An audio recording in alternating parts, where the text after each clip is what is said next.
Bengal election का दूसरा चरण यानी आज 29 अप्रैल को सुबह 7 बजे से शुरू हो चुका है। दूसरे चरण के दिन बंगाल के 7 जिलों के 142 सीटों पर वोटिंग होनी है। दूसरे चरण में क्या कुछ हुआ है सुबह से, चलिए जानते हैं। नमस्कार, आप सभी देख रहे हैं आरंभ न्यूज और मैं हूं आपके साथ अंशु ठाकुर। बंगाल में आज वोटिंग के दूसरे चरण का आगाज हो चुका है। वोटिंग के दूसरे चरण में बंगाल का माहौल बेहद गरमाया हुआ है। कई जगह अफरा तफरी भी मच गई है। बता दें कि बंगाल में मतदान के शुरुआती घंटों में ईवीएम में आई खराबी के कारण मारपीट शुरू हो गई, जिसके बाद केंद्रीय बलों ने लाठीचार्ज किया। खैर, माहौल पर काबू पा लिया गया है।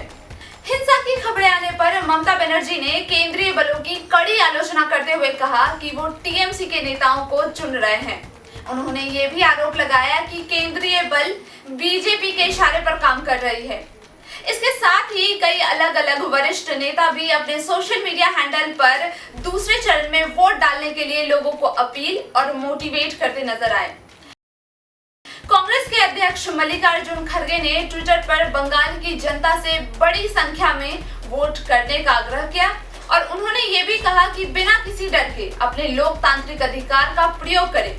किसी से भी प्रभावित या डरने की जरूरत नहीं। इसके साथ ही होम मिनिस्टर अमित शाह ने अपने ट्विटर पर लोगों को दूसरे चरण में वोट करने के लिए प्रोत्साहित किया। अमित शाह ने कहा कि बंगाल को भय, सिंडिकेट और भ्रष्टाचार के शासन से मुक्त करने के लिए दूसरे और अंतिम चरण के सभी मतदाताओं, विशेषकर माताओं, बहनों और युवाओं से अपील करता हूं कि आप अधिक से अधिक संख्या में मतदान करें। बोलकर जाता हूं, चुनाव के बाद भाजपा सरकार आनी है, फिर भी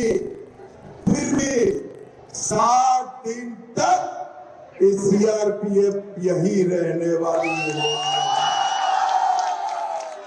अभी के लिए बस इतना ही। आगे की खबरों के लिए बने रहे आरंभ न्यूज के साथ।